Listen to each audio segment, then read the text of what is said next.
I'm going to tell you about 5 government projects that sound so ridiculous and absurd that it's hard to believe they were ever real.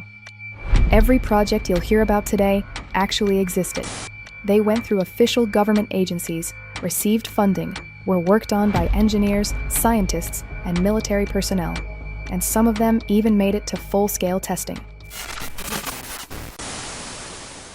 It all began shortly after Japan's attack on Pearl Harbor in December 1941.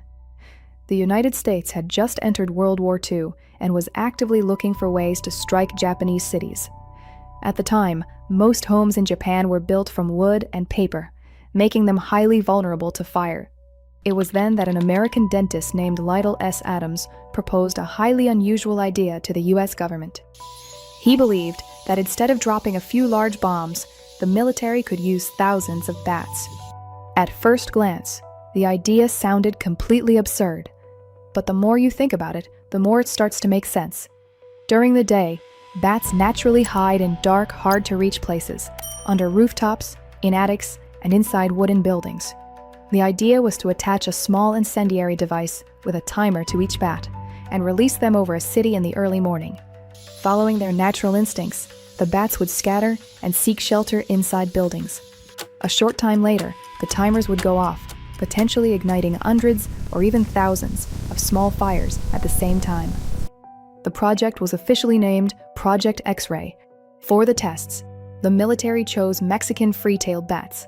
They are one of the most abundant bat species in North America and are capable of carrying a relatively heavy load for their size. Engineers developed miniature incendiary devices weighing only a few dozen grams so that the bats could still fly while carrying them. During one of the tests, several bats were accidentally released ahead of schedule. They scattered across the U.S. military base and, just as planned, found shelter inside wooden buildings. A short time later, the incendiary devices were triggered. Several buildings caught fire, including support facilities and the airfield's control tower. The result was deeply ironic. The project demonstrated its effectiveness for the first time, not by destroying a Japanese city, but by setting part of its own military base on fire. Despite this incident, testing continued, but by 1944, the situation had changed. The United States was fully committed to developing the atomic bomb, and that project had become the nation's top priority. By comparison, Project X-Ray was seen as too complex, too slow, and too unpredictable. In the end, the program was canceled before it could ever be used in combat. Out of ice, the British government tried to build an aircraft carrier out of ice. To understand why such an idea even came about, we need to look at the situation in the Atlantic Ocean in the early 1940s. German submarines were actively attacking Allied convoys, carrying weapons, equipment, and supplies from North America to Great Britain. The most dangerous area was the so-called air gap, a vast stretch of the ocean beyond the range of Allied aircraft. It was there that German U-boats operated with near impunity. The obvious solution was to build more aircraft carriers, but there was one problem.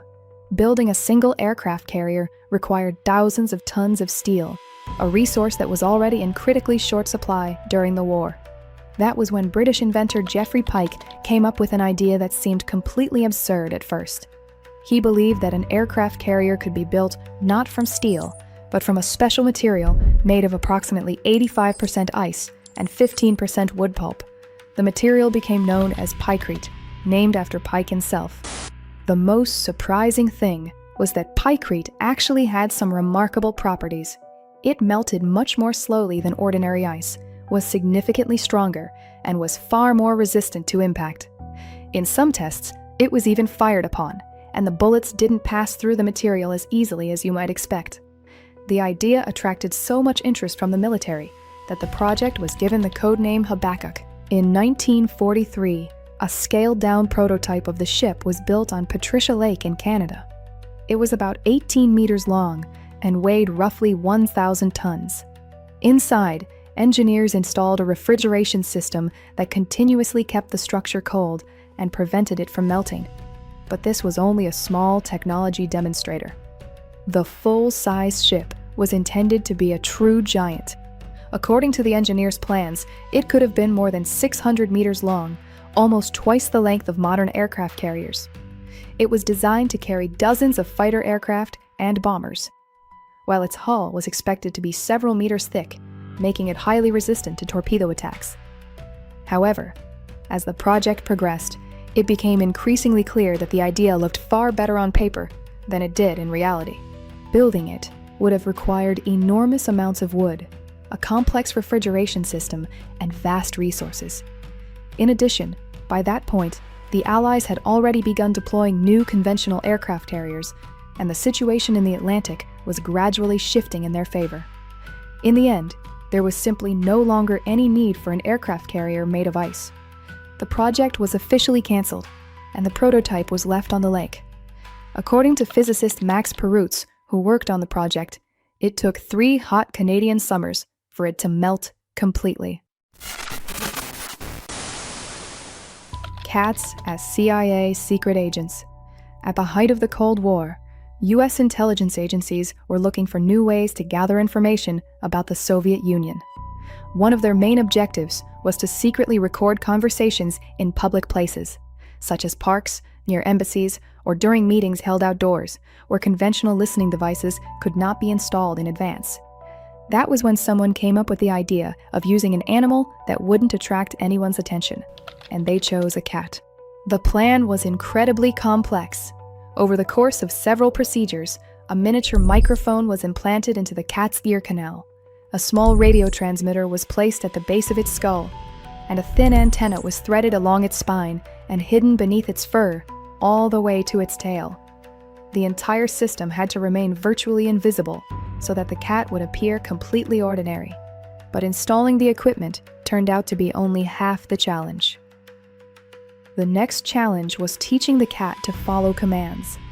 The team behind the project tried to train it to move in specific directions using audio signals and to approach certain people. According to former CIA employees, the effort took years of work and cost millions of dollars. Some estimates put the total cost of the program at around $15 to $20 million, although the exact amount has never been officially confirmed. Finally, the day of the first field test arrived.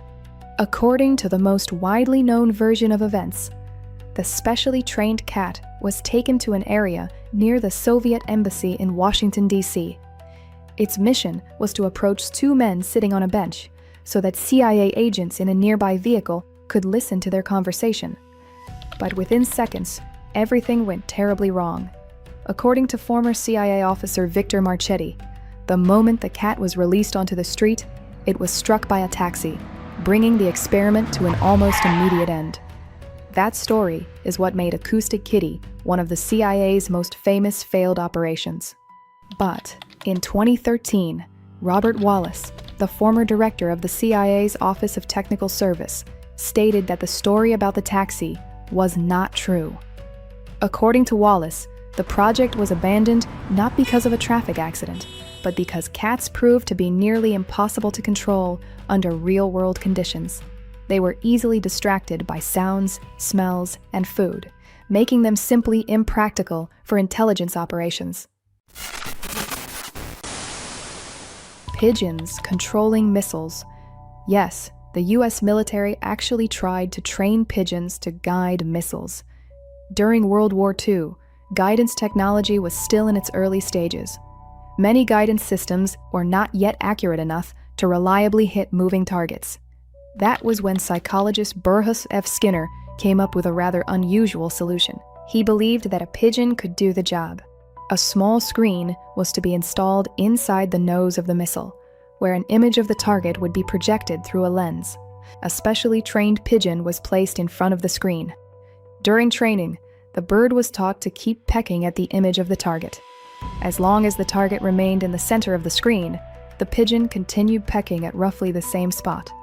But if the missile drifted off course, the image would shift, causing the pigeon to peck at a different part of the screen. In other words, the pigeon effectively became a living guidance system. To make the system more reliable, the developers even proposed using 3 pigeons at the same time.